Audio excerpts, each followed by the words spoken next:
আসসালামু আলাইকুম, আমি আতিকুল্লাহ। ফ্রি বাংলা টিউটোরিয়ালের পক্ষ থেকে আপনাদেরকে স্বাগতম।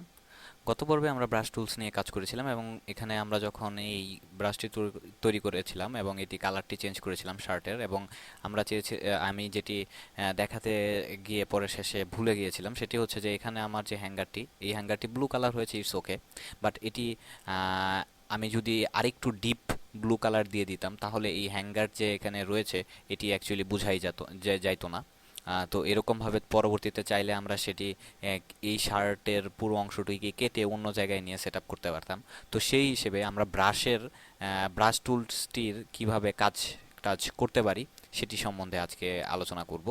তো এখানে দেখুন যে এখানে ব্রাশ টুলসটির যে সাইজ, হার্ডনেস, কতটুকু হার্ড বা হবে, সাইজ কতটুকু হবে, এবং বিভিন্ন অপশন এখানে রয়েছে। সেই অনুযায়ী এটি হচ্ছে 1 নাম্বার। 2 নাম্বার কথা হচ্ছে, আবার আমরা যদি উইন্ডোতে যাই এবং ব্রাশ টুলসের মধ্যে যাই, এখানে দেখবেন অনেকগুলা হাজার হাজার অপশন রয়েছে। সেইখান থেকে আমরা এই ব্রাশ টুলসটি কাজ করতে পারি। এবং কিছু কিবোর্ডের শর্টকাট কি হচ্ছে, যদি ইমেজের মধ্যে রাইট মাউসে ক্লিক করি তাহলে এখান থেকেও আমি এখানে যে আমার কি বলে যেই অপশনটুকু পেয়েছিলাম এগুলো আমরা এখান থেকেও আমরা পেতে পারি।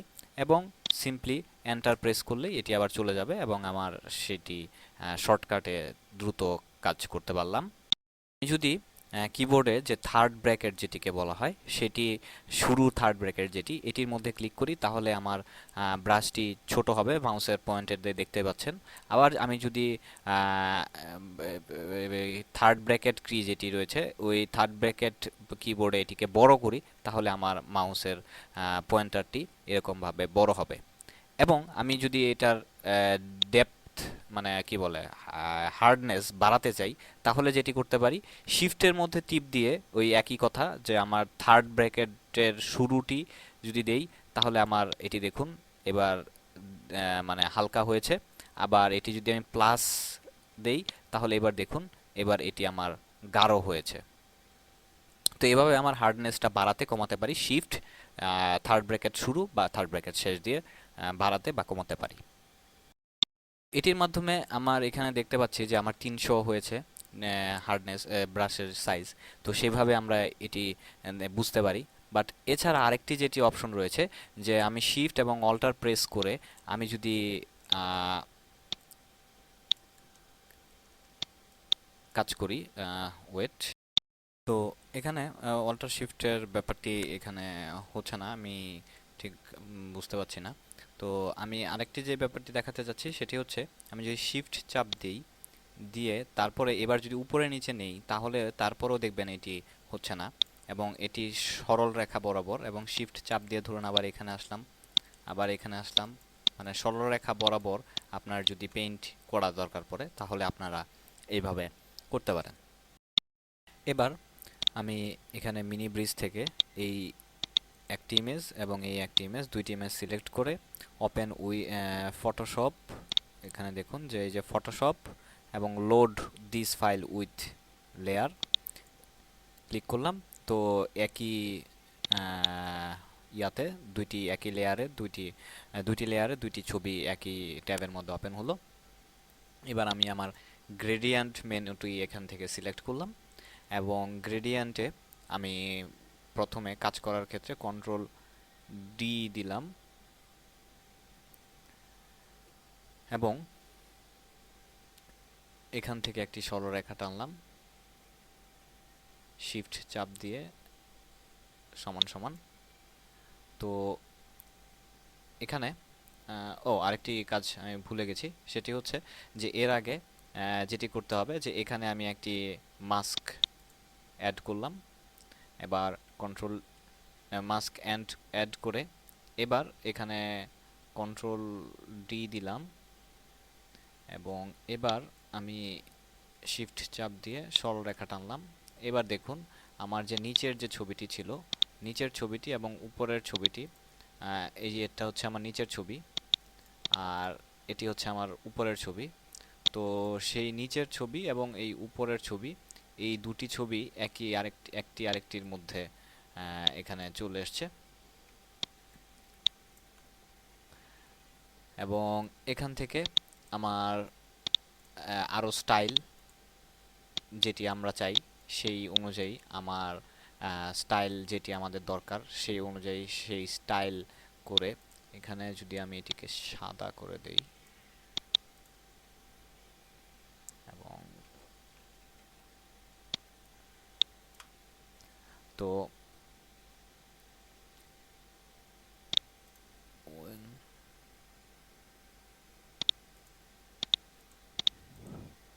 তো এরকমভাবে আমি আমার যে লেয়ারটি যেরকমভাবে সিলেক্ট করব সেই অনুযায়ী আমার সেই ছবিটি দেখা যাবে। তো এইভাবে দেখুন যে আমি একটি ছবির উপর আরেকটি ছবি এরকমভাবে ওভারল্যাপ করতে পারি এবং সেটি করার ক্ষেত্রে সিম্পলি আপনাকে গ্রেডিয়েন্ট সিলেক্ট করে আপনার এখানে কন্ট্রোল ডি, আমি ভুল বলেছিলাম, শুধু ডি, জাস্ট কন্ট্রোলটা হাতের মধ্যে চলে আসছিল, তো ডি প্রেস করে আপনার এনশিওর করতে হবে যে বাই ডিফল্ট যেইটি থাকে সেটি আপনি এনশিওর করেছেন।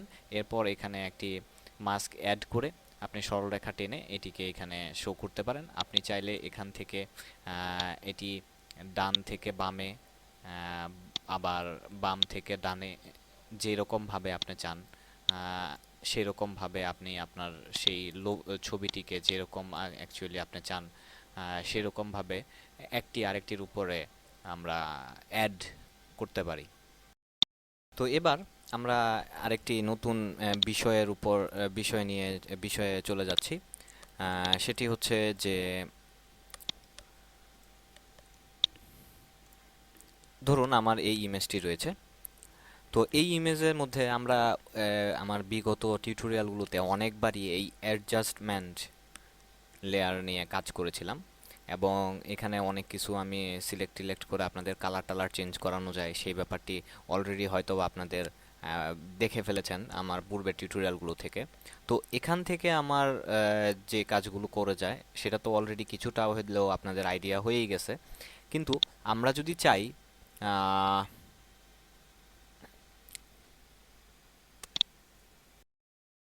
এই লেয়ারের মধ্যে গিয়ে নিউ অ্যাডজাস্টমেন্ট লেয়ার এবং এখান থেকে আমি আমার যে লেয়ারগুলো দরকার সেই লেয়ারগুলো আমরা সিলেক্ট করে নিতে পারি। তো ধরুন আমি এখান থেকে ব্ল্যাক অ্যান্ড হোয়াইট, ওকে, এখন আমার এই ইমেজটি ব্ল্যাক অ্যান্ড হোয়াইট হয়ে গেছে। তো এখান থেকেও আমি সেই কাজগুলো করতে পারি। আবার আমি এটিকে কন্ট্রোল জেড দিয়ে পূর্বের অবস্থায় ফেরত গেলাম। এখানে দেখুন ইমেজের মধ্যে যে আমার কই কই কই অ্যাডজাস্টমেন্ট এবং ব্ল্যাক অ্যান্ড হোয়াইট, ওকে। তো এবার আমি এটি ব্ল্যাক অ্যান্ড হোয়াইট করলাম। আমার এই লেয়ারের অ্যাডজাস্টমেন্ট আর ইমেজের অ্যাডজাস্টমেন্ট এই দুটির মধ্যে পার্থক্য আমি বুঝাতে যাচ্ছি। যে এবার দেখুন এবার যখন আমি এখান থেকে এটি করেছি এখানে আমার লেয়ারের মধ্যে কোনো কিছু চেঞ্জ হয় নাই এবং এটি আমার পুরোটি ওই রকম হয়ে গেছে। এবং এবার যদি আমি এটিকে সেভ করি তাহলে ইন ফিউচারে আমি যদি চাই যে আমি না এবার সাদা কালো না আমার আগের অবস্থায় ফেরত নিয়ে আসবো, সেটা কিন্তু পসিবল না। তো আমি কন্ট্রোল জেড দিয়ে আগের অবস্থায় ফেরত আসলাম যেহেতু আমি এখনও এটিকে সেভ করি নাই। তো এই পর্যন্ত এখানে নিয়ে আসলাম। আর লেয়ার থেকে যদি আমি এই আমার কই গেল নিউ অ্যাডজাস্টমেন্ট লেয়ার এগুলো থেকে আমি কোনো লেয়ার অ্যাড করি অথবা এটি অ্যাকচুয়ালি এটি, তো এখান থেকে যদি আমি আমার কোনো কিছু অ্যাড বা ডিলেট করি, ফর এক্সাম্পল এটিকে আরেকটু করলাম, তো এখানে দেখুন আরেকটি লেয়ারের মধ্যে আমার সেটি হয়েছে, যার ফলে ইন ফিউচারে আমি যদি মনে করি যে এটিকে আমি আর একটু চেঞ্জ করব বা ইন ফিউচারে আমি যদি মনে করি না আমার আগের অবস্থায় ফেরত নিয়ে আসবো, তো সেটিকে আমি এখান থেকে যদি রিমুভ করে দেই বা আবার এডিট করি তাহলে সেটা করার মতো এবিলিটি আমার থাকতেছে। তো সেই হিসেবে আমার এই অ্যাডজাস্টমেন্ট লেয়ারটি যথেষ্ট পরিমাণে কাজে দিচ্ছে। এবং এই অ্যাডজাস্টমেন্ট লেয়ারগুলোর মধ্যে এখানে ফর এক্সাম্পল আমি প্রথমে এটিকে দিয়ে বুঝাই যে এটি নিয়ে আমরা ওই শার্টের টিউটোরিয়ালটির মধ্যে দেখেছিলাম যে এখান থেকে আমরা চাইলে আমাদের ইচ্ছা মতো এগুলো কালার চেঞ্জ করতে পারি এবং এখানে কিছু অলরেডি করাই আছে আমরা সেগুলো চেক করে সেই অনুযায়ী কাজগুলো করতে পারি। এবং আপনি যদি চান আপনার মন মতো একটি এখান থেকে করলেন, করে এখানে সেভ সিচুয়েশন প্রেজেন্ট এটি প্রেসেট, এটি যদি আপনি সেভ করতে চান তাহলে সেভ করতে পারেন, আবার লোড করতে চাইলে লোড করতে পারেন। তো এরকমভাবে আপনি সেটিও আমরা ইচ্ছা করলে করতে পারি। তো এরকমভাবে অ্যাকচুয়ালি আমাদের ছবির মধ্যে ইফেক্ট বসানোর জন্য এরকম লেয়ার লেয়ার করে এখানে অনেকগুলো রয়েছে। তো লেয়ার লেয়ারগুলো করে আমরা এগুলা করতে পারি, এবং এখানে আমাদের এই সেটির আবার অপাসিটি চেঞ্জ চেঞ্জ করতে চাইলে, এবং এখানে নর্মাল ডার্কেন সেই সম্বন্ধে আরও কিছু রয়েছে। এগুলো নিয়ে আমরা আস্তে আস্তে বিস্তারিত আলোচনা করব, কিন্তু আজকের পর আমি আমাদের অ্যাডজাস্টমেন্ট লেয়ার আর অ্যাডজাস্টমেন্ট মেনু এই দুটির মধ্যে থেকে পার্থক্যটি আপনাদেরকে বোঝালাম। আশা করি পরবর্তী টিউটোরিয়ালে আপনারা আমাদের সাথেই থাকবেন। ধন্যবাদ।